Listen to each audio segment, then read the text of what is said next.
कभी कभी मेरे दिल में ये ख्याल आता, अगर इकोनॉमिक्स ना तो क्या इकोनॉमिक्स किस लिए बन गया? Resource unlimited and unlimited demand economics बन गया। इसको लेकर जो भी है हिसाब करने के लिए उसको बन गया अकाउंटेंसी। इसके ऊपर गाना भी बहुत अच्छा है, कभी कभी मेरे दिल में ख्याल आता है। तो बच्चों चलो, good morning, come the boy, welcome to the best series. आज स्पेशल एपिसोड है on demand of students class 11। ये है बैड डेट के बारे में, bad debt versus provision for bad debt, bad debt and provision for bad debt. ये चीज क्या है प्रोविजन फॉर बैड डेट? बहुत सारे स्टूडेंट रिक्वेस्ट किया, कुछ स्टूडेंट रिक्वेस्ट किया, बहुत सारे स्टूडेंट भी बताया कि ये बहुत अहमियत रखता है। आगे जाके इसको तुम कवर करोगे क्लास 11 में सिर्फ नहीं, इसको लेकर आगे करियर बनाओ, कुछ भी बनाओ, ये तुमको परेशान करता रहेगा। अगर आज क्लियर नहीं हो पाए तो कल तो अकाउंटेंसी एग्जाम है। ये बात तो सही है ना बच्चों? दौड़ खेला, हैप्पी होली खेला ना, कुछ तो खेला, आधा घंटा, 10 मिनट, 15 मिनट। चलो खेलना तो पड़ेगा, नहीं तो जिंदगी भर अपने आप को कोसते रहोगे, क्यों नहीं खेला, क्यों नहीं खेला। मेरा दोस्त लोग पूछा, चलो कुछ तो खेला। तो आज सीधा मुद्दे पे आते हैं, bad debt and provision for bad date. इसका कहानी क्या है? What is bad debt?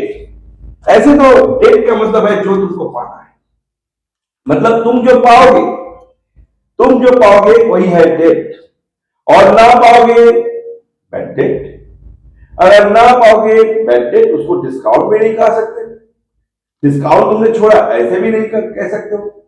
Business चलते चलते हम लोग इसके ऊपर बहुत बार डिस्कस किया कि बिजनेस में कुछ चीज तुमको पकड़ के चलना पड़ता है।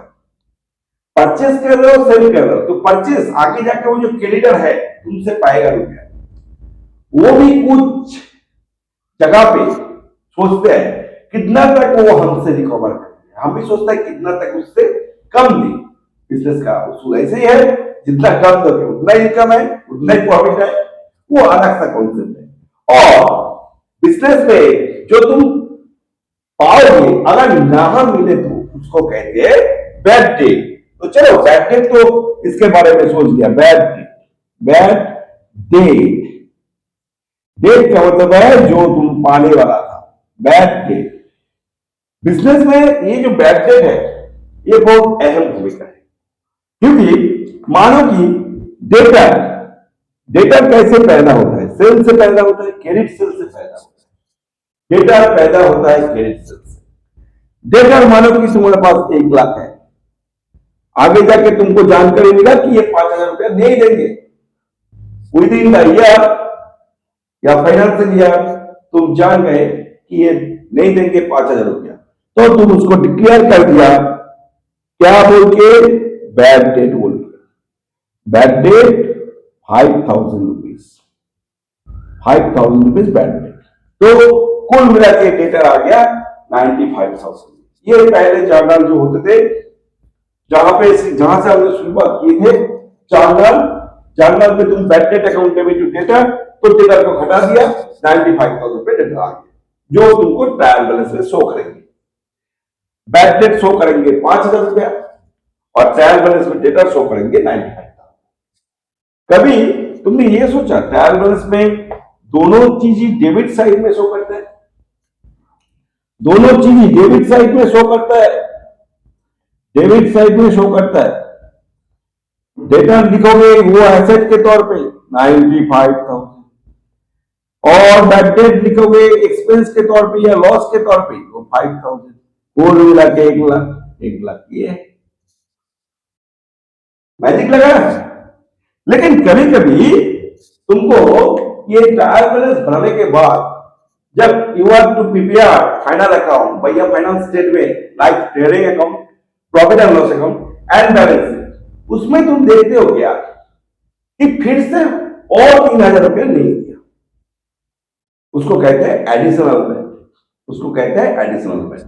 वो बैड डेट का जर्नल तुमने नहीं किए हो, इसीलिए उसका डबल इफेक्ट देना पड़ता है, उसको प्रॉफिट एंड लॉस में भी दिखाना पड़ता है और बैलेंस शीट से डेटर से फिर से वो 3,000 रुपया घटाना पड़ता है।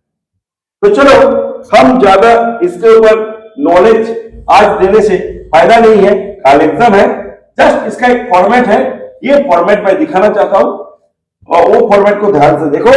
मेरे ख्याल से वो फॉर्मेट ध्यान से देने से तुम लोगों का कुछ क्लियर हो जाएंगे। फाइनेंशियल स्टेटमेंट में तुमको दिया जाएगा ट्रायल बैलेंस बनेगा, ट्रायल बैलेंस बोल के एज दैट बोल के कोई डेट देगा, ये डेबिट साइड, क्रेडिट, ओके। ये ट्रायल बैलेंस में डेटर्स, बैड डेट और एक चीज बैड डेट के साथ साथ जिसको हम लायबिलिटी पकड़ के चलते हैं। देखो आगे जाके बैड डेट कुछ होगा कि नहीं हमको मतलब हो सकता है, बैड डेट और भी बढ़ सकता है, इसके लिए प्रोविजन करना बहुत जरूरी है। Provision is the liability in the view of business, so उसका क्रेडिट बैलेंस होता है, तो प्रोविजन, ये तीनों चीज अगर ट्रायल बैलेंस में रहे, प्रोविजन और बैड डेट। मान लो कि ये 95,000, ये 5,000 और प्रोविजन पर बैड डेट तुमने 8,000 3,000 रुपया क्रिएट करके रखे हो, 3,000 रुपया क्रिएट करके रखे हो, जिसका जर्नल एंट्री कंप्लीट हो गया। तो ये इसको हम कहेंगे ओल्ड, ट्रायल बैलेंस में जो भी रहेगा इसको हम ओल्ड से इंडिकेट करेंगे, ओल्ड से इंडिकेट करेंगे। और एडिशनल इंफॉर्मेशन में जो दिया जाएगा, एडिशनल इंफॉर्मेशन, इसको थोड़ा ध्यान से देखो, इसमें दो चीज दिया जाएगा एडिशनल इंफॉर्मेशन। एक है नया bad debt, further bad debt occurred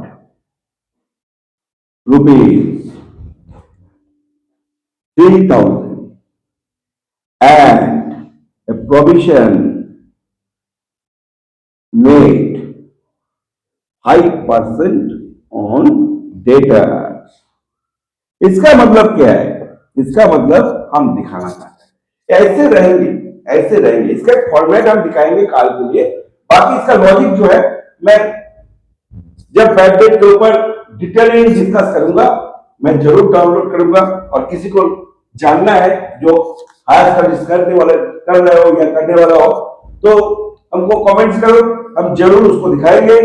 तो चलो बच्चों, ये रहेगा पिक्चर, इस पिक्चर को तुम कैसे निपटाओगे पहले ये देखना है। ठीक है, चलो। तो प्रॉफिट एंड लॉस अकाउंट का स्टेटमेंट हम उतारते हैं, profit and loss account and balance, ये दोनों एक साथ मिला के दिखाते हैं। Profit and loss account and balance, profit and loss account पूरा लिखना बेटा, profit and loss account for the year ended,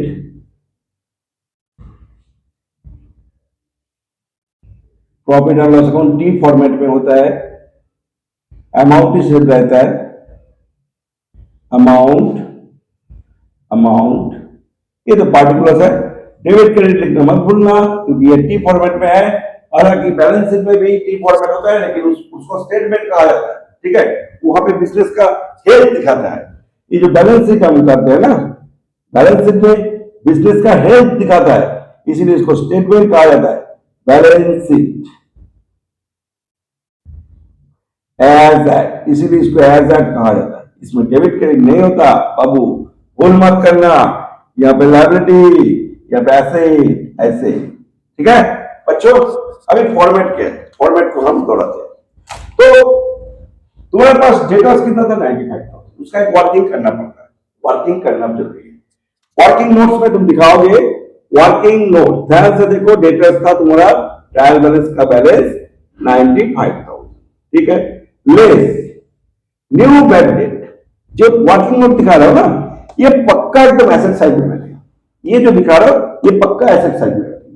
new bad date कितना है? न्यू बैड डेट हमने 3,000 रुपया जो एडिशनल इंफॉर्मेशन में दिया गया है, ठीक है, 92,000। अभी प्रोविजन तुम इसके ऊपर करोगे, प्रोविजन क्रिएट करोगे इसके ऊपर, provision create on that amount, provision create at the rate of 5% on this amount। मतलब प्रोविजन कितना हुआ? 5% पकड़ने से प्रोविजन इक्वल टू 4,600। ये है न्यू प्रोविजन, ये है न्यू बैड डेट, ये है न्यू प्रोविजन जो एडिशनल इंफॉर्मेशन दिया गया है। अभी चलो चलते हैं प्रॉफिट एंड लॉस अकाउंट। वहां पे बैड डेट तुम्हारा कितना था? बैड डेट था 5,000, इनर कलर में लिख लिया। एड न्यू बैड डेट कितना?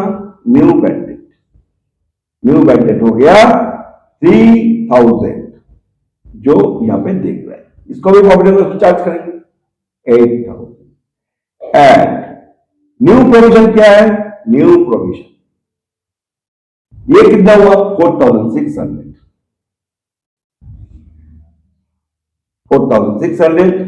इसको कुल मिला के 12,600 less old provision. Old provision कितना था बच्चों? हमने शायद ख्याल में 3,000 रुपए था, शायद देखा 3,000 रुपए माइनस कर दो, लेस कर दिया 9,600, यहां पे चले आए प्रॉफिट एंड लॉस में चार्ज कर दिया। ये चार्ज होता है, ये चार्ज 9,600। और एसेट साइड में तुम दिखाओगे debtors 95,000 less new bad debt, new ना लिख के बैड डेट भी लिख सकते हो 3,000, 92,000 लेस न्यू प्रोविजन मेट किए हो, ये वाला 4,600 लिख दिए हो, तो ये हो गया 87,400। ये हो गया पिक्चर। ये कैसे क्यों होता है इसके बारे में डिटेलिंग जानने के लिए तुमको वेट करना पड़ेगा। हम डिटेलिंग तो बताएंगे क्योंकि ये रट्टा मारना सिर्फ 11 काल की एग्जाम है, इसीलिए, नहीं तो इसका डिटेलिंग में बता देते। अगर इसके अंदर कोई भी अमाउंट या कोई भी आइटम मिसिंग हो, मानो कि 4 वर्ष में ओल्ड बैड डेट नहीं है, लिखो मत, यहाँ पे 50,000 लिखा है, कुछ मत लिखो, लेकिन ये फॉर्मेट उतारो, जो भी अमाउंट नहीं है उसको मत लिखो, उसको कुछ मत करो, जीरो समझ के उसको ट्रीटमेंट कर लो। ये फॉर्मेट से तुम उतार सकते हो। मेरे बात समझ में आया? जरूर आएगा। और एक तरकीब है, वो तरकीब है प्रोविजन को यहां पे ना, प्रोविजन को अलग से दिखाना। Bad debt new bad date दोनों ही चार्ज कर दिया 8,000 और न्यू प्रोविजन 4,600 और ओल्ड प्रोविजन 3,000, इसको माइनस करके 1,600 यहां पे चार्ज। ये ऐसे भी हो सकता है। तब जाके तुमको क्या करना पड़ेगा, बैलेंस शीट में न्यू प्रोविजन जो है उसको यहां पे दिखाओ, न्यू प्रोविजन यहां पे मत दिखाओ। ये है पहला मेथड जो तुम्हारा 11 सीबीएसई में दिखाते हैं। 11 सीबीएसई आगे जाके तुम जो सीखोगे ऐसे नहीं सीखोगे, क्योंकि प्रोविजन ऐसे माइनस नहीं हो सकते बच्चों। प्रोविजन ऐसे according to IAS international accounting standard provision कभी माइनस नहीं हो सकते। मेरे बात समझ में आ रहा है?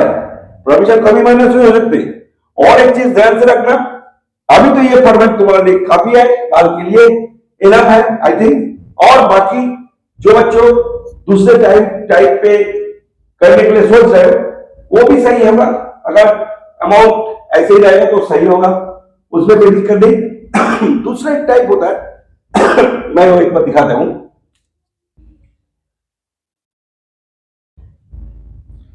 Old bad debt new bad date तुम लिख दो।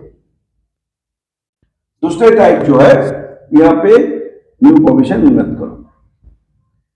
याद रखो 87,400 यहां पे आया है, याद रखो। देखो कैसे मैजिक होता है। अच्छा, ओल्ड बैड डेट क्या था? बैड डेट था 5,000। Add new bad debt 3,000। कुल मिला के 8,000 हो गया। अच्छा, न्यू प्रोविजन कितना है? 4,600। ओल्ड प्रोविजन मतलब जो फंड था तुम्हारे पास, ओल्ड से माइनस कर दोगे तो न्यू प्रोविजन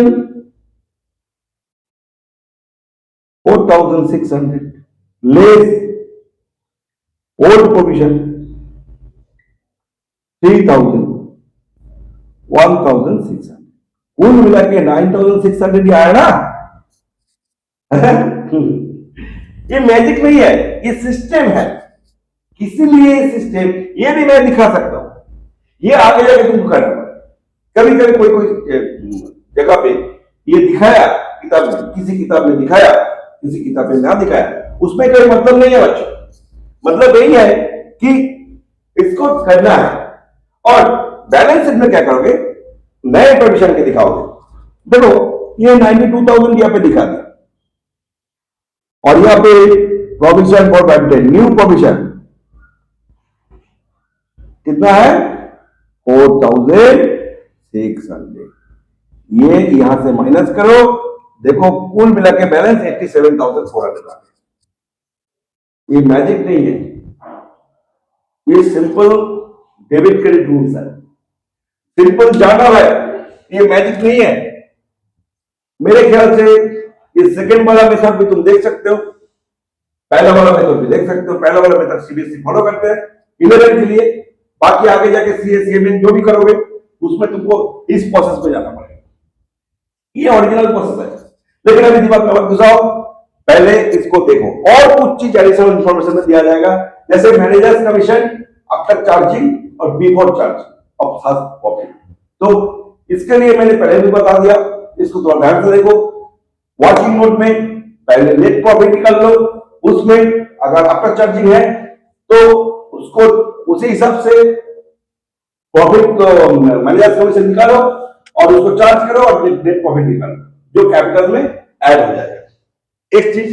दूसरी चीज, कभी कभी इंटरेस्ट और कैपिटल दिया जाएगा फाइनेंशियल स्टेटमेंट में, उसको भी फॉलो अप करो।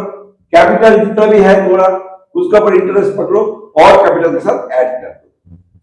Don't mistake. और एक चीज, इनकम्प्लीट रिकॉर्ड में जो सिंगल एंट्री सिस्टम, उसको भी थोड़ा ध्यान से करना, वो बहुत इजी है।